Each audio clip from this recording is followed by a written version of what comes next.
হুট করে দেখলে মনে হবে কোনো বাদশাহের ঘর, যে ঘরে ঢোকার আগে পুলিশ বুঝতে পারেনি কি অপেক্ষা করছে তাদের জন্য। কুলতলিতে প্রতারণার দায়ে অভিযুক্ত সাদ্দাম সর্দারের খোঁজে তার ঘরে ঢুকে পুলিশ খোঁজ পেল বড় সড় সুড়ঙ্গের, যে সুড়ঙ্গ পথ সোজা গিয়ে শেষ হয়েছে মাতলা নদী সংলগ্ন একটি খালে। এই পথেই কি পালিয়েছে সাদ্দাম? তদন্তে রয়েছে পুলিশ। এই মুহূর্তে আমরা গ্রাফিক্সের মাধ্যমে সেই চিত্র আপনাদের কাছে দেখাচ্ছি। এই সেই সুড়ঙ্গ, যেই সুড়ঙ্গে কিন্তু সেই সাদ্দাম এই পথেই পালিয়েছে। আর এই সুড়ঙ্গ গিয়ে ঠেকেছে এই নদী, যে মাতলা নদী, এর একটি খালে গিয়ে কিন্তু এই সুড়ঙ্গ মিশেছে। আর এই নিয়েই কিন্তু উঠছে প্রশ্ন। আপনাদেরকে আমরা আবারও সেই গ্রাফিক্সের মাধ্যমে দেখানোর চেষ্টা করছি। এই সেই সুড়ঙ্গ, যেই সুড়ঙ্গ মাতলা নদীর একটি খালে গিয়ে শেষ হয়েছে। এই মাতলা নদী সংলগ্ন একটি খালে গিয়ে এই সুড়ঙ্গ শেষ হয়েছে। এই মুহূর্তে আপনারা দেখতে পাচ্ছেন সেই চিত্র। হুট করে বাইরে থেকে দেখলে মনে হবে কোনো বাদশাহের ঘর, যে ঘরে ঢোকার আগে পর্যন্ত কিন্তু পুলিশ বুঝতে পারেনি কি অপেক্ষা করছে তাদের জন্য। সেই চিত্র আপনাদের দেখাচ্ছি। এই সেই খাটের নিচে কিন্তু এই সুড়ঙ্গ রয়েছে, যেই সুড়ঙ্গ মাতলা নদীর একটি খালে গিয়ে কিন্তু মিশেছে। এই রাস্তা দিয়েই কি পালিয়েছে সাদ্দাম? এমনটাই কিন্তু প্রশ্ন উঠছে। তদন্ত করছে পুলিশ।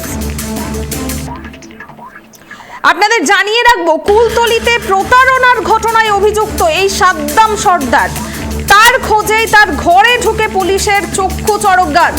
এই সাদ্দাম প্রতারণার দায়ে অভিযুক্ত।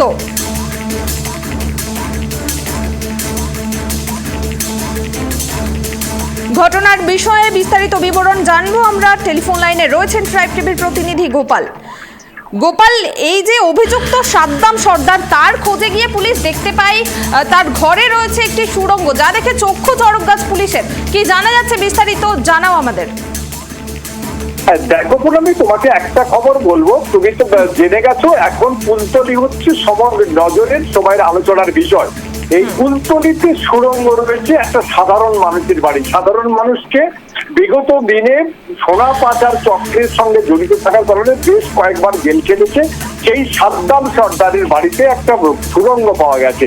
আর সেইটা নিয়ে কিন্তু ইতিমধ্যে অনেকটা জনবলা রয়েছে। তুমি যেটুকু ইতিমধ্যে উঠে এসে পুলিশ তরফে তুমি জানবে, এই যে সাদ্দাম বিভিন্ন সময় সোনা দোকানে কাজ করতো, তারপরে কিভাবে 2 নম্বরই সোনা বা পিতলকে সোনা কায়দা করে বিক্রি করতে হবে, মূর্তি তৈরি করার, সে তার বাড়ির কাছে সে ব্যবসাটা শুরু করে।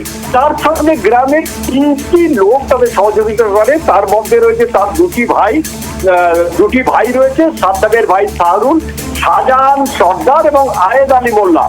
এরা কিন্তু ওদের সাহায্য করে। একটা জিনিস দেখো, এর আগে যেমন জেল খেটেছে দুবার কিন্তু ইতিপূর্বে জেল খেটেছে শাহজাহান সর্দার এবং আয়েদ আলী মোল্লা। কি ঘটনা, কোন সময় যদি পুলিশ রেড করতো, এদের দুজনকে সামনে ধরিয়ে দিয়ে হতো আসামি হিসাবে। সাদ্দাম কিন্তু ধরা পড়তো না, সে তাদেরকে পেছন থেকে কলকাঠি নাড়তো, এদেরকে সরিয়ে দেওয়া হতো, আবার এদেরকে জামিন করে দিত। এদের সংসারের দায়িত্ব সে মাথায় তুলে নিয়েছিল।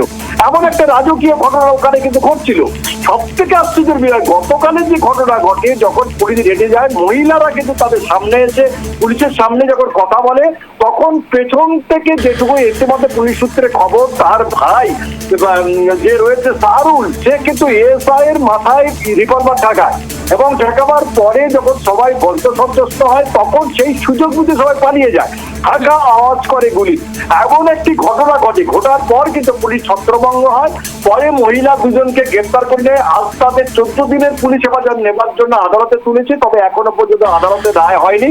তবে একটা জিনিস তোমাকে বলি, এই নিয়ে ইতিমধ্যে 4 জন কুচক্রী, যারা 4 জন রয়েছে, তাদের ছবিও পরিষ্কার আমাদের সামনে এসেছে। তারা কারা, পুলিশ তাদের ইতিমধ্যে খোঁজ খবর চালাচ্ছে। পুনামি, গোপাল, আরো একটা যেটা প্রশ্ন, এই যে সাদ্দাম, এর আগে আমরা দেখেছি বিভিন্ন ঘটনা, জেসিবি এবং শেখ শাহজাহান, তাদের মাথায় যেমন শাসক দলের ছত্রছায়া ছিল, এক্ষেত্রে কি সেরকম কিছু উঠে আসছে? এখন যেটুকু জানা গেছে, শাসক দলের যারা রয়েছে তাদের সঙ্গে কথা বলার চেষ্টা করলেও তারা কিন্তু এড়িয়ে গেছেন। তারা পরিষ্কার দিয়ে জেনেছেন সাদ্দাম নামের ব্যক্তিটাকে, তারা নাম শুনেছেন, জানেন কোন দল করে কি করে সে বিষয়ে কোনোদিন সাদ্দাম প্রকাশ্যে আসেনি, এমনকি তার ভাইরা তার পরিবারের লোকরাও প্রকাশ্যে আসেনি। শাসক দলের সঙ্গে কথা বলার চেষ্টা করছিলাম, তারা কিন্তু পরিষ্কারই বলেছে তাদের কোনো সমর্থক নয়, এমনকি তার বাড়ির দেয়ালেও তাদেরকে নাম লিখতে দেওয়া হতো না বা কোনো দলের লিখতে দেওয়া হতো না।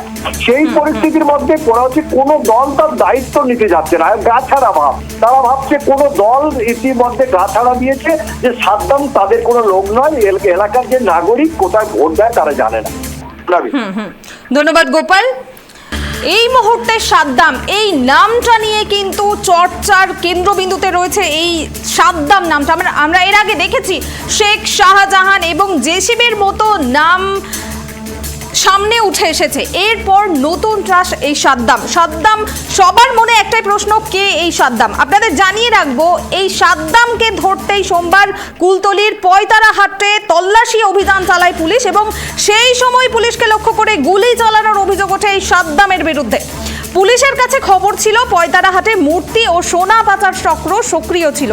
সেই অভিযোগেই সাদ্দামের বাড়িতে তল্লাশিতে যাচ্ছিলেন পুলিশ কর্মীরা, আর তখনই চলে গুলি, তুমুল হট্টগোল। এবং তার বাড়িতে তল্লাশিতে যাওয়ার পরে পুলিশ দেখতে পায় বেডরুমের খাটের নিচে একটি সুড়ঙ্গ, আর সেই সুড়ঙ্গ থেকেই কিন্তু যাওয়া যাবে মাতলা নদীতে। কুলতলিতে সোনা ও মূর্তি পাচারের সঙ্গে অভিযুক্ত এই সাদ্দামের বাড়িতে তল্লাশি চালাতে গিয়ে এই রকমই একটি সুড়ঙ্গের সন্ধান পেয়েছে তদন্তকারীরা।